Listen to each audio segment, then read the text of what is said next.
किसी पेड़ का, जैसे आम हो गया, तो आम को खाने से पहले आप उसके बारे में यह नहीं लगा सकते अंदाज़ा कि ये कैसा है, खट्टा या मीठा है। बिल्कुल सर। तो उसी प्रकार आध्यात्मिक है। जब आध्यात्मिक को जब हम जान जाते हैं तो जानने के बाद उसे हमें छोड़ने की इच्छा नहीं होता। इस देश में विश्व में क्रांति लाने वाले स्वामी विवेकानंद सरस्वती ने कहा है कि उठो जागो, जब तक संघर्ष करो तब तक आप अपने लक्ष्य को प्राप्त न हो जाओ। सपना वो नहीं है जो सोने के बाद देखे, सपना वो है जो कभी आपको सोने ही न दे। धर्म की रक्षा करने के लिए अगर हमको अहिंसक होना पड़े तो होना चाहिए, क्योंकि जब कुत्ते पागल हो जाए तो गोली मारी जाती है। अगर कुत्ते जब पागल हो जाती है तो उसको आप समझाओ बुझाओगे नहीं, अब वो पागल हो गया आपको काट लेगा तो आप मर जाओगे।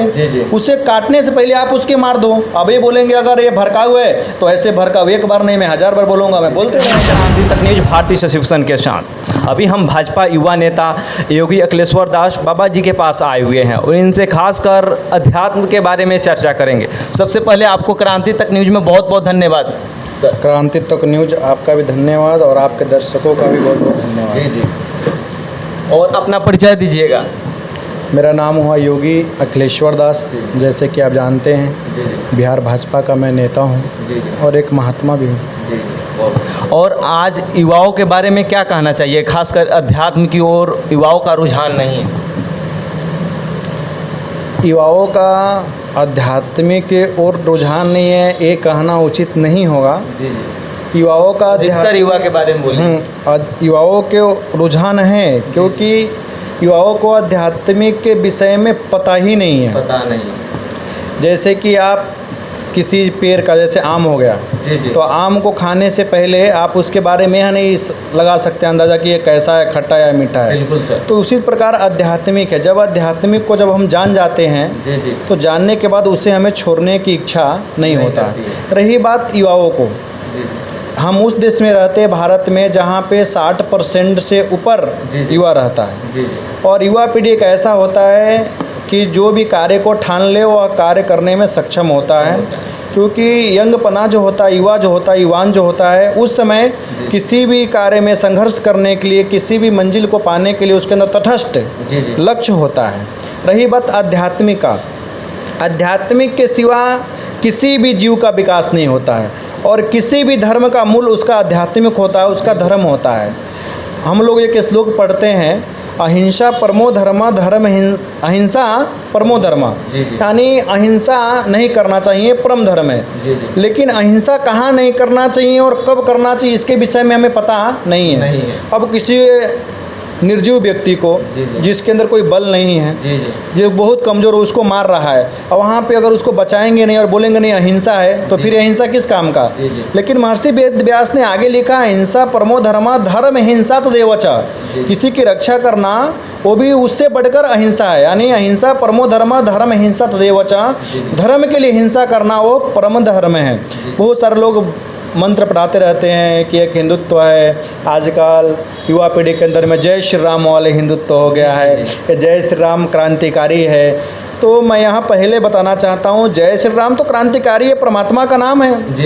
और वह उस नाम है, गोस्वामी तुलसीदास ने लिखा है कि इस नाम के जपने से 12 नाम जगहु जगते हुए, यानी इस नाम का लेने मात्र से जीव का कल्याण होता है। तो मुझे लगता है जय श्री राम बोले तो अहिंसकवादी यानी भड़काऊ हो ही नहीं सकता है। लेकिन कुछ लोग जिसको राम के विषय में पता नहीं, जिसको कृष्ण के विषय में पता नहीं, जिसे धर्म के विषय में पता नहीं, वह जय श्री राम बोल दिए कि उसका एक ही हो जाता है कि नहीं ये सब भड़काऊ है। मैं उस सभी से बताना चाहता हूँ, जय श्री राम कभी भड़काऊ हो नहीं सकता है। आप मर्यादा पुरुषोत्तम भगवान के जीवन चरित्र को देखिए, उस जीवन चरित्र को आपको पढ़ने के बाद, सुनने के बाद आपको पता चलेगा कि राम क्या थे। राम को राम बनने के लिए 14 वर्षों तक वन में भटकना पड़ा। वन में भटकने के बाद वो राम जो थे राजाधिराज व मर्यादा पुरुषोत्तम कहलाए। मेरा कहने का तात्पर्य है कि आजकल जो युवाओं में जो एक क्रेज है जय श्री राम, तो बोलो वो जो एक जोश युवा में जब जय लकारा जब लगाया जाता है तो एक अलग ही प्रादुर्भाव, एक जोश होता है, कि अलग ही एनर्जी तैयार होता है। किसी भी जब आप आध्यात्मिक की तरफ आप जाते हैं तो क्या लगता है कि जब आप बैठ के 2 मिनट आप शांति से बैठिए तो लगता है कितना आनंद आ रहा है, एक अंदर चले गए हैं अंतर मन में। तो आजकल जो युवाओं जो आध्यात्मिक तरफ जुड़ाव नहीं है, मैं उन्हें कहना चाहता हूँ, भाई मेरे प्रिय मित्रों, भाई बहन, क्योंकि आध्यात्मिक के सिवा जब तक आप धर्म को जानोगे नहीं, जब तक आपका कल्याण होने वाला नहीं है। और धर्म है क्या? अब हम तो बोल दिए धर्म को जाने बिना आपका कल्याण नहीं है, लेकिन धर्म है क्या? रामचरितमानस में गोस्वामी तुलसीदास ने लिखा है कि परहित सरिस धर्म नहीं भाई, पर पीरन सम नहीं अदमाई। दूसरे को हित करने से बड़ा कोई धर्म नहीं है। लेकिन परहित सरिस धर्म नहीं, धर्म तो है, लेकिन हमारे धर्म की रक्षा के लिए, हमारे धर्म को मजबूत करने के लिए मैं बार बार सबको बताना चाहता हूँ, क्योंकि आप जब तक ही सुरक्षित है, जब तक आपका धर्म सुरक्षित है। जब आपका धर्म ही सुरक्षित नहीं है तो आप सुरक्षित हो ही नहीं सकते हैं। किसी का भी परिचय उसके धर्म से होता है। कश्मीर में क्या हुआ? कश्मीर के पंडितों ने सिर्फ केसर बेचने के चक्कर में पड़े और उसका फर्क उन्होंने धर्म के लिए कुछ किया नहीं, धर्म की रक्षा के लिए एकत्रित हुए नहीं। क्या हुआ कि 6 लाख कश्मीरी पंडितों को कश्मीर से भगना पड़ा। उस समय उनको केसर काम नहीं आए, उस समय उनके पैसे काम नहीं आए। और 6 लाख में से अगर 600 भी शस्त्र को अगर उठा लेते तो आज उनको कश्मीर छोड़ना नहीं पड़ता। आज हिंदुओं के इस देश में दशा और दिशा क्या हो गया है? आप नूह देख लीजिए। नूह में क्या हुआ? जो अपने आप को राजपूत, भूमियार, बनिया, जाट, अहिर, गुज्जर जो बोलते थे, आज वहाँ पे कोई जाट नहीं पिटाया है, कोई गुज्जर नहीं, कोई भूमियार नहीं, कोई बैस नहीं, वहाँ सिर्फ हिंदू मार खाया है। तो वहाँ पे जाके आप जाति का टैग लगा लीजिए, बताइए आप इस जाति को लोग आपको छोड़ देंगे? जो जय भीम और जय भीम मीम का जो नारा लगाते हैं, वहाँ पता कीजिए कि जय भीम वाले कितने बचे हुए हैं। मेरा कहने का सीधा सा अर्थ है, धर्म का हम रक्षा करेंगे तो धर्म का अगर आप रक्षा करेंगे तो ही धर्म आपका रक्षा करेगा।